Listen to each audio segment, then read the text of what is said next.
সূরা আল ইমরানের 119 নম্বর আয়াতটি তেলাওয়াত করেছি। এই আয়াতে আল্লাহ পাক রব্বুল আলামিন মুমিন মুসলমানদেরকে সম্বোধন করে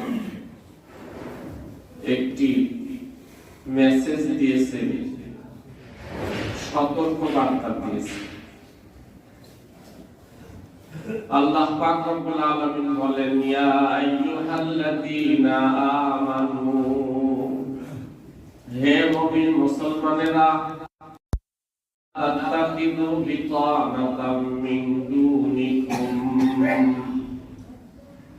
তোমরা কোন অমুসলমানদেরকে তোমাদের বন্ধু মনে করিও না। লা তাত্তাকিযু বিতানাতাম মিন দুনিকুম, কোন অমুসলমানকে তোমরা তোমাদের বন্ধু মনে করো না।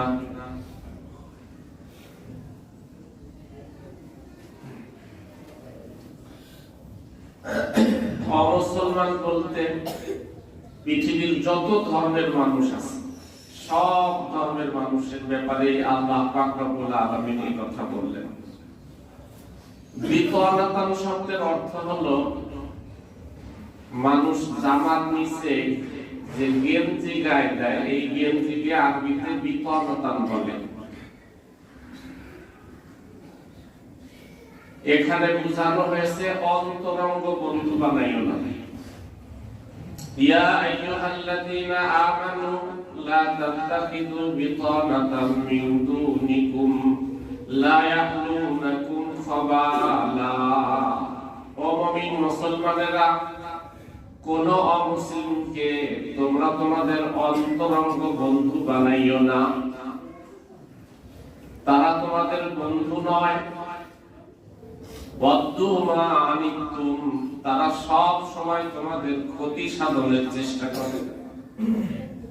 ওয়াদ্দু মা আনিতুম ক্বাদ বাগাতিল গাযযাউ মিন আফওয়াহিহিম, কখনো কখনো তাদের মুখ থেকে এই শত্রুতা বুঝাও যায়।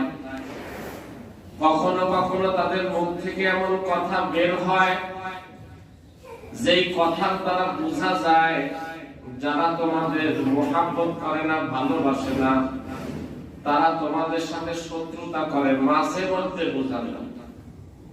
ক্বাদ বাদাতিল গাযযাউ মিন আফওয়াহিহিম ওয়া মা তুখফি সুদুরুহুম আকবার। তুখফি শব্দের অর্থ হলো লুকিয়ে রয়েছে। সুদুরি